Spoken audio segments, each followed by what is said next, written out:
9, 8, 7, 6, 5, 4, 3. Boom! What's up, guys? Great to see you. Or I'm supposed to say you, not guys, no plurals. Why? You're supposed to talk to them like they're like individuals.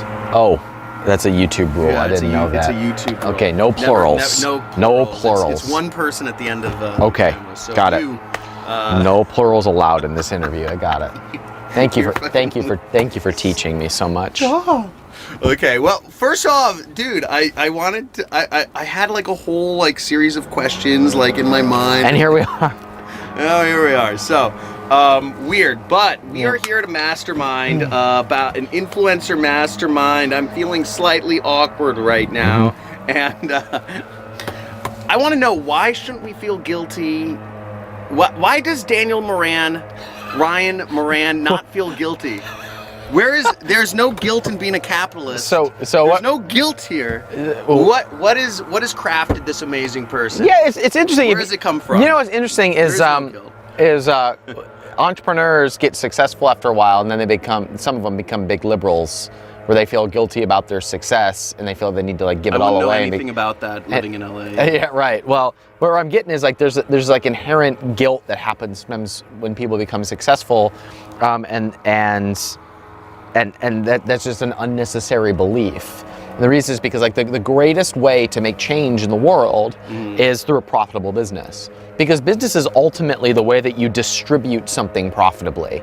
Now in like the YouTube world, we tend to think of business as a way to have passive income so that you can be selfish and live a better life. But the function of business is so that you can distribute something that has a meaningful impact on someone else. Yeah. So the best thing you could possibly do for the world is for you to be rich and successful, for you to profitably distribute what it is that you want to share with the world, a product, an idea, a service, whatever makes a meaningful impact for somebody else.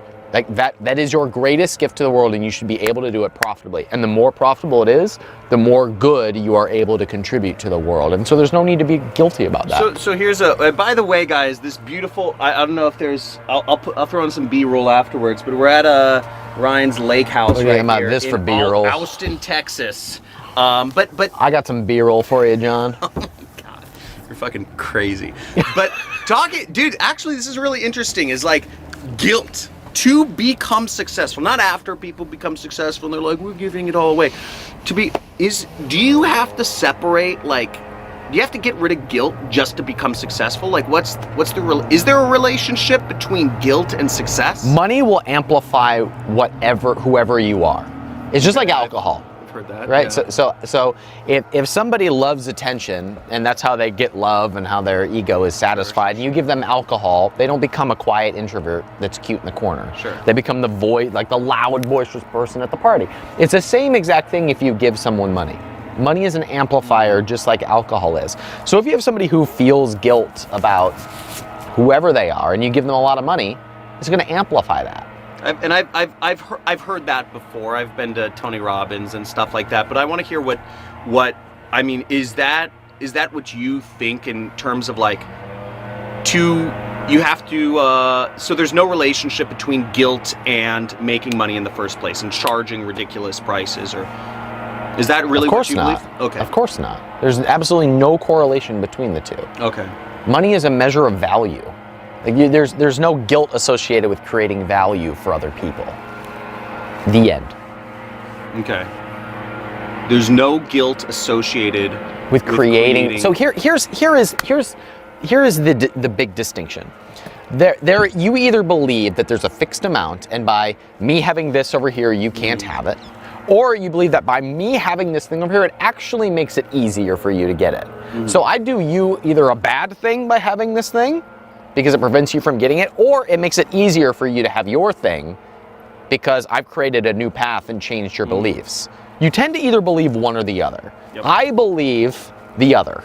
I believe that there's abundance. And the only evidence we need is to look at the world 100 years ago. We have longer lifespans, we've solved more problems, we have higher standards of living.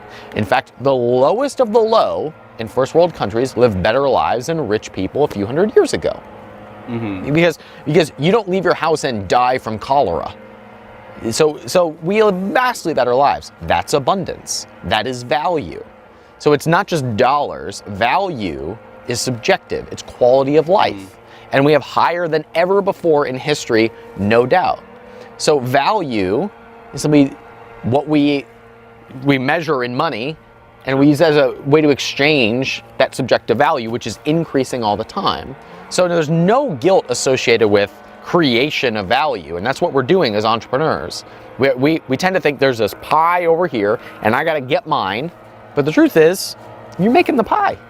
Like you just add more to the pie, and some of it comes to you.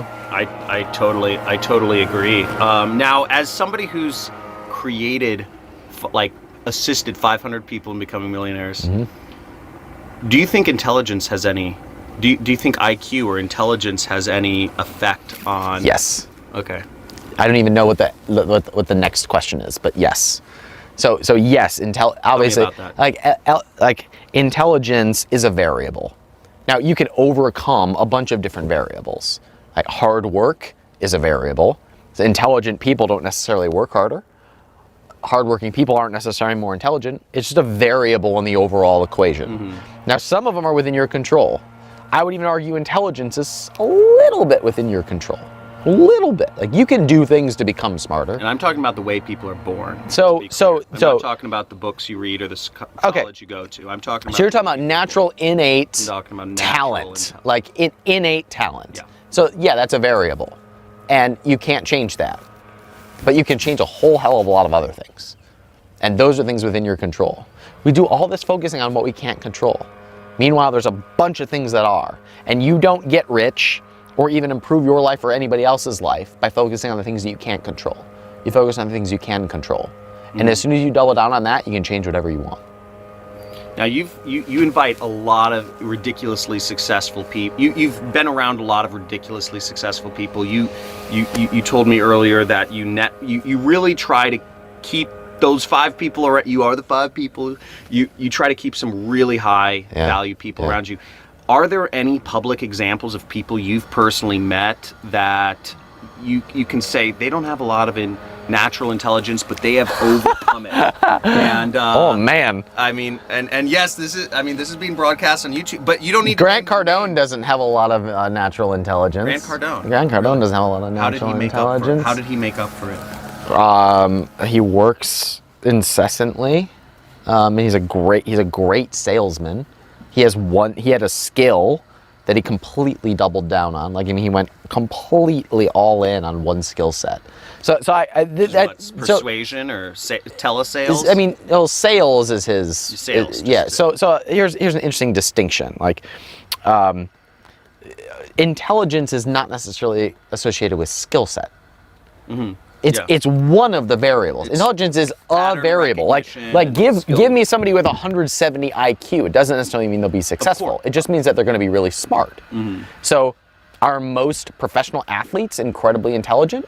Maybe. I don't know. I've never been in a professional athlete. There's plenty of people I'm sure on paper have a lower IQ than me and are more successful than me. In fact, I am probably held back by intelligence because I overthink things. Like I have to get coaching from people who are like, you need to stop overthinking it. Like you are being too smart about this. Yeah. So intelligence is a factor, and intelligence and conscientiousness are the greatest predictors. Conscientiousness means self-awareness, or what do you mean by that? Conscientiousness is, you might call it like personal autonomy. Okay. Like the ability to control oneself. Okay. Like the ability to control oneself and to use it effectively. Self-control, where it's like, oh my God, my dog's sick. I have to, like. That's the exact example I was thinking of in my mind right there. When your dog is sick. Life issues. That's what I'm thinking. What I'm getting at is, yes, those are variables and they're contributing variables. And there are plenty of people who are dumber than you who have done better. And so we can't use that as an excuse. Okay. So life issues are not an excuse. Guys? Well, hold on. Well, sure, they're an excuse. Like life issues, of course life issues are an excuse. But they too are a variable. and we dwell on all the things that we can't control. But there's plenty of things you can control. So I've talked to a lot of people who you know, are going through this struggle. You know, they've started different businesses, and a lot of life issues come up. They believe more than the normal person. Maybe there's divorce, car accident, computer battery overheated and broke down, and you know, there was didn't have the right tornado socks in their hometown. You know, a million things, and it's been a stack. And it's been a stack, and it's held them back. They have sick, you know, medical bills for their mom and all this crazy shit. Sure. I mean, that's real stuff. And it's real stuff, and you can't, you know, if your mom is sick and just got, you know, heart attack and had to go to the hospital and that, you know, blah blah, whatever. These are real things. This is a real situation. How does one? I can't keep looking in the eye because the sun is so bright. So I'm going to look at the camera. I'm going to look directly at you. I can kind of see you in there. How does, you know, how do those not factor into things? Somebody who's been held back with so many circumstantial things.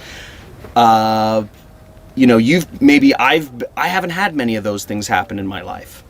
How can you not feel guilty? How do you not feel guilty? No, you. I'm not talking to me. Well, I was talking to me when you were me. That's a different. So, like, how do I not feel guilty about the fact that maybe that how was your? I guess, how did you grow up? Did you grow up? Would you say you grew up privileged? Did you have a lot of problems in becoming successful? So, is the nut that you're trying to crack? If I overcame things, or is the nut that you're trying to crack? I want to know about your situation becoming successful. Oh man, because I got. I'll say my own example. It was easy. I didn't have any dependents. I was on my own. I grew up from, you know, I grew up in a fairly wealthy family. You know, I always did well in school. I didn't have a really hard. Do you have some entrepreneurial guilt? No, who's being interviewed here? Who's being interviewed now? Or maybe I'm playing devil's advocate because I'm trying to get some interesting shit out of you. Who knows? But I want to hear your story. I'm giving you my story as an example. Wasn't that hard? I want to hear yours. So we can talk about mine later. Yeah, my dad was a school teacher. My mom was a stay-at-home mom until they split when I was like 11 or 12. Okay. And from that point on, we run reduced lunch programs. It's like government subsidized lunch programs. Okay. Right. At 12 years old, basically learned I got to go figure out my own stuff. Like no one was going to take care of me. No one was going to help me. It was on me. Which, by the way, I discovered later was a really unhealthy belief for the long term. But it made me very personally responsible in the short term. Interesting. Which was a good strategy as a teenager. Really holds you back when you're an adult, if you believe that it's all on your shoulders. But what that forced me to do was figure out how I wanted my life to be and what I wanted out of it. And we spend so much energy today trying to insulate ourselves from hard times. But hard times are the things that actually build us. And responsibility doesn't go away just because you hand it off to someone else. Like the responsibility of you to control and be autonomous over your own life, that is there infinite until you die, until you're gone. And we try to stack the deck to insulate ourselves from hardship or doing the hard work of responsibility, but it's still there. And you can either trade that and be less free, or you can create your own life.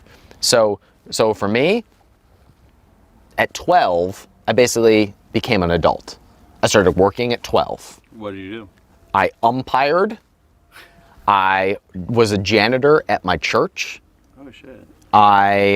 At 15, then started working at Dunkin' Donuts and Baskin Robbins. Maybe 14 or 15. I think you had to be 15 to get a work permit. So I was 15.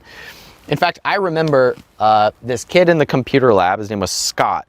This was when AOL Instant Messenger was still a thing. He was messaging with somebody, and he read it out loud. Hey, do you want to get together after school today? He was a girl that he was dating in high school, and I'm like, who the hell has time to hang out after school? I didn't have an after school. I went and worked, and then I studied, and then I slept when I could, and did that through high school. Wow. And then started my first business at 18. Now here's the good side is that made me a very hard worker. The downside, it made me very dark and lonely for a very long time. Suicidal depression, feeling like everything was on my shoulders, in incredible darkness, right? And that's another challenge that had to be overcome. And overcoming those things is how you become the person that you are to be. That's how you uncover everything that you are. And so we spend so much energy trying to hide from that. In reality, that is the path through. We've all got it. We've all got junk. You've got junk. I've got junk. You've got junk. We've all got it. Yeah, Shinichi's got. And so the idea that we can use that as an excuse, like, yes, it's a variable, and it's also part of your uniqueness. And value is unique, inherently unique. So it's also the thing that makes you great. Okay. That's, it sounds, basically you've done a lot of hard work. You've just constantly been working. So you feel I mean, I would imagine it's impossible to feel guilt if you've known you've always worked since you were 12. Well, look, so these are not correlated ideas. The idea of working hard and not feeling guilty, these are separate ideas. Okay. Like you can be lazy as hell and be rich, and you still don't have to feel guilty if you've done that by producing other things that other people voluntarily want. There's no guilt associated with that. In fact, I probably feel more guilt about working too hard than I do about the money that's in the bank. Really? Yeah. That's good. Yeah, because there's an opportunity cost to how much you work. I am now in my 30s unlearning all of the hard work that I did as a teenager and in my 20s. It's funny, my family's from Indiana and Illinois, so I have that Midwestern, like, it's insane. I don't know, my parents taught me to be so hardworking, and it's just like, if you're not working hard, you're doing something wrong. Yeah, that served them up to a certain point. Exactly. Doesn't mean it has to serve you. What part of Indiana? Portage, the north. All right, cool. Steel mills. Marion, Indiana. Lived there for 4 years. Oh, really? Yeah. Anyway, go on. Whatever. Whatever, Indiana. No, it's whatever, Indiana. Like uncles who are like Jim Bob, and like, you know, it's just really. My grandpa was love Big Indiana. Bobo. My dad was Little Bobo. I loved the cornfields, man. Loved him. Funny. Love Indiana. So, okay. So basically now you're a big proponent of capital. So like Little, yeah. a little bit. You only founded the capitalism conference. Right. Now, why? Right. And I remember you saying, like, why is it so important? There's lots of strategies you've used to, you know, become wealthy, and you've taught some of your stuff, and I teach people how they can start internet businesses and yada, yada, yada. But you've started Capitalism Conference not to teach a specific way to start a business, but as a way to connecting people and helping entrepreneurs or aspiring entrepreneurs. What was the point of it? Because you'd been talking about this a little bit earlier, and I actually think it's really intriguing and would like to hear more about the impetus. Yeah, so the impetus was realizing that if I really wanted to go where I wanted to go, which is my ultimate goal is to buy the Cleveland Indians. Which is so weird. He's serious, by the way. He's so weird. What's weird about buying the Cleveland Indians? Get out of my house. You're in Austin now, bro. So Whatever. You have never loved anything, Baseball. John. You don't know what love is. So I can tell you what love is if you want to know later. So Cameras are rolling. where are we going with this? I wanted to hear what the impetus Right, behind so midget starting- porn. which is So, it's not a big it's not like I just don't think there's a ton of money in events. Like There's not. No, there's shit money in events. It's not right. like, So no, you know, the impetus was $10 this. million The businesses. impetus was this. I have this goal. Yeah. Right here. And in our world of talking about internet businesses, like that's great up until a certain point. And when you get that, you say, okay, well, who's like building a real business? I have money. I have a lake house. I have another house. I own all of this because of what I did at the Capitalism Conference. So I had built. Oh, interesting. You got. I had done the internet thing, right? You can make $10,000 a month in your underwear or whatever. Yeah. Okay, great. Yeah. I wanted more out of life, right? Well, then what? What do you? What are you after? What matters to you? What are you building that has a legacy to it? And I didn't even know how to ask those questions of myself. So in order for me to... Why not? Because there was no one around me asking those questions. Like, you are who you surround yourself with. We are tribal beings. Who were you surrounded with? And are you living in Cleveland at the time, or are you living out I was living here in Austin. And who did you Other internet entrepreneurs who talk about hustle and grind and passive income, right? All great things. Okay, but I wanted to play a bigger game. Okay. And so to play a bigger game, I needed to get around different people. I didn't have access to those people. I did not have them, so I just paid them. Beautiful. So it's I beautiful just what money can do. I found out. This was all of my retained earnings at the time. All of my retained earnings I put onto the table. Are you serious? All of it. I rolled all the dice on my first event. You're freaking crazy. I am not crazy. Are you serious? So this was my... It's nuts. It was not nuts, and here's why. So don't ever put all in. So yes, go on. So I would say it is a good investment to roll all your dice on a mentor. I just knew I couldn't pay the mentorship fee of the people I wanted to be around, but I could get them for a day.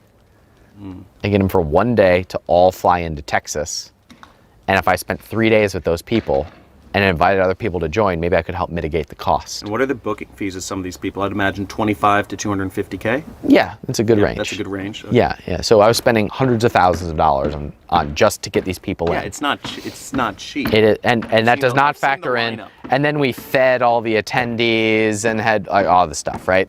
So. Yeah, this was not a business to me. What happened then was, over the next couple of years, I built a company to $10 million and sold it, right? I started inspiring a bunch of entrepreneurs around the world, and the reason was because I started thinking differently. I started putting together the thought patterns of the sharks on Shark Tank and the Gary Vaynerchuks and the people who ran big enterprises. And as a result of doing that, your brain just fires differently. And so we can all think of a time where we met someone and everything changed. Like 100%. Like there was a person. One of my buddies, Jeff Wood, says if you've hit a plateau, it's because you're missing a person, not a piece of information. Because how many times do you go watch a YouTube video, and then you're like, that was good information. What do I do now? It just becomes a longer to-do list.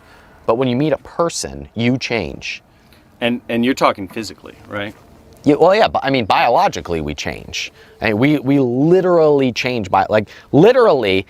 This is some trippy stuff right here. So if an alpha male dies, the second in line usually becomes alpha male, and there's a testosterone increase that literally prepares that person to become the alpha.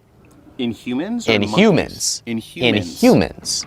So how does that, Tony Robbins dies and I'm just going to get somebody else? If he had a second in command, if Jarek, his son, took over, there would be a physiological change in him of now leading that empire.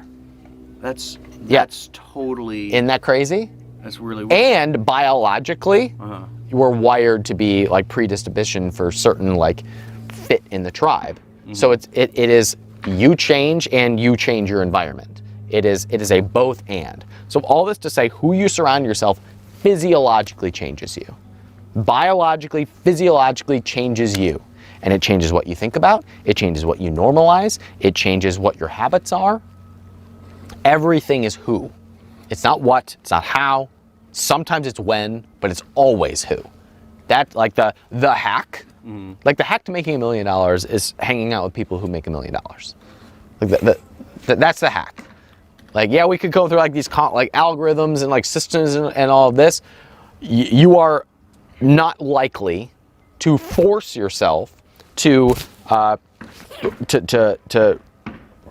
actually will yourself into doing those things. But if you are surrounded by people to where that is normal and natural, you just become that person. You have to. The tribe says you have to. So I, every year, just book the people that I'm scared of, or the people that challenge me, people that make me play a different game, and I bring them into Texas, and I put it all on the line for the capitalism conference, right? I make my money in other businesses. Capitalism conferences I do for me and for my people in order to play a different game. And that's why my life has changed so much in the few years that I've been doing this, and why everybody who goes to that says the same thing. Interesting. And dude, that is what's funny about this is it seems so easy. Like he's like, oh, this is a hack. Oh, just surround yourself with people who are like where you want to be, or like he's saying it's a hack, but it's like it's actually a real hack. And I'm gonna just kind of parrot this. My really quick origin story is I was working for an ad agency, and this guy Chris Daigle, who's a consultant for Good friend. So he invited me to the secret society mastermind group, which is this guy Neil Strauss, this author Neil Strauss has this group that it was like $50,000 or $100,000 a year, and they were having a get together at they do once or twice a year at the Roosevelt Hotel in Hollywood. They rented out the whole second floor. There's a bowling alley, a lounge, all this stuff. It's all these like uber rich, douchebag, super rich marketers. Who else can afford $100,000 a year for this like really? That's hack. You got to be a douche to be successful. Not a douche. But you know what I mean. It was Neil Strauss's group, so I understand. Yeah, but the point is, I was there and I met the guy who I felt imposter syndrome. I was like, oh my God, every person I'm talking to, they're like, what do you do? I'm like, oh, I'm a pay-per-click manager, like analyst. Like, it was crazy. But from there, I got one client, which ended up paying me $50,000 a month. They said, oh, we'll give you $10,000 a month or a percent of the revenue you create for the company. And that ended up becoming a $50,000 a month deal that lasted for years. And that was my start. But it was putting myself in this room. I was like, holy shit, I gotta get, like, how does so, dude, you're right though, the hack goes on. Now, I wanna challenge you, and I wanna say, okay, that's cool, it takes 3 months of freaking work to put on a capital. Aren't there easier ways to put yourself? I mean, couldn't you just join an investment group and probably? Couldn't you surround yourself with grizzled old deca millionaires? Probably. I wanted a very specific group of people when I started doing this. Self-help people. I mean, couldn't you just pay Tony Robbins like $100K platinum mastermind group? I mean, aren't there more efficient ways to do this than? Oh, maybe. I mean, did you not think about? You're saying like, obviously. I wanted all of those people in one room. You wanted specific people in the same room at the same time. That's what I wanted. Why so specific? I mean, because you probably could have got the same net worth or the same people in the personal development industry. You join Joe Polish's mastermind, or you join Dan Kennedy, you pay him $50K a year. Yeah, well, first of all, those are two marketers, and I didn't want to hang out with other marketers. I wanted to be around business people. I wanted to be around empire builders.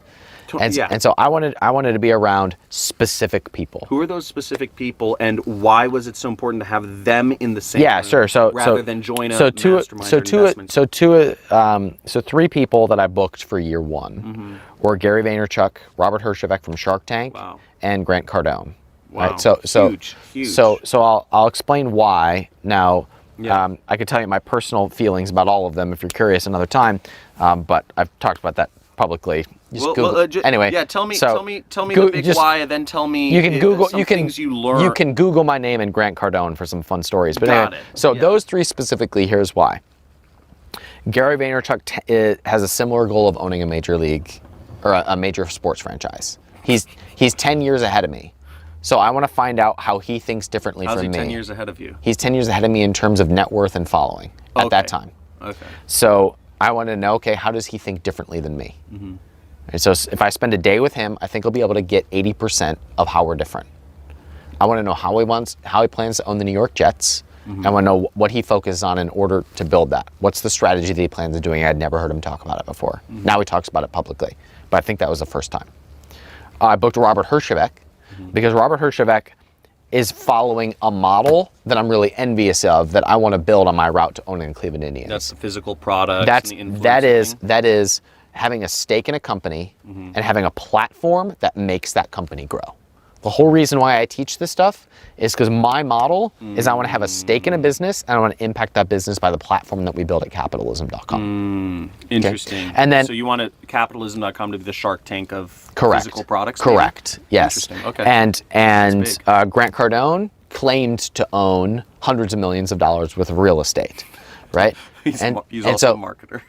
and so if that had been true, then that would have been a nice down payment on the Cleveland Indians. And he was 30 years older than me. Well, if I can reverse engineer that and start doing that now, that'd be really interesting. So those are the three things I learned from those specific people. Now, what's the big we've been going on a little while, over 20 minutes or something. Yeah. What is the big? I don't leave the audience with what is the big thing that you learned from this overall, and not the. I know you did interviews with all these people or whatnot, but I'd say what was the big personal thing that you took away from this that maybe you haven't told anybody about, or I don't know, but what is the big overall thing where did it change your direct, because that's a big commitment to do this whole thing for this moment where you bring these people together. Here's the thing that I've discovered that I've never told anybody. Yeah. We've all got insecurities, imposter syndrome, junk, things that hold us back, stories, problems, reasons why we couldn't. We've all got it. All of them. So Grant, regardless of my personal interactions with him, was an addict for years, overcame it. Channeled that into business. Is wildly successful now. That's fucking admirable. Gary, immigrant from another country, started with nothing. Nothing. And built everything that he has from absolutely nothing. So you realize that we've all got junk and reasons why we could make them excuses. I'm this gender, I'm this ethnicity, I had this setback, we've all got it. Sure. Some people overcome it. Sure. And that's a result of who you become. And that is usually the result of some genetic makeup, DNA, but it's mostly things that are within your control. What you listen to, who you hang out with, the books you read, the habits that you practice. And the way that you fast lane all of that is by changing who you hang out with. That's it. That's everything. That's badass. Thanks, I like you too. So much. Dude, awesome. Thanks for having me over, John. Dude, my lake house. Is there anything else you want to? Here at my lake house. Just bought this new John Crestani here. Is there anything else? Yeah. Buy my stuff and subscribe to my podcast at capitalism.com. Cool. Dude, thank you so much. Dude, thanks for having me, man. This is fun. This is fun. And I love this sort of stuff. I love that. This is awesome. And I love your beard. Hey, thanks for watching the video. And if you enjoyed this and you want to see more, make sure you like, you subscribe, hit that notification bell, or comment. And if you'd like to actually learn how it is I run my internet business and make piles of money like this, make sure you click the link below in the description or in the first comment, and I will show you. Peace.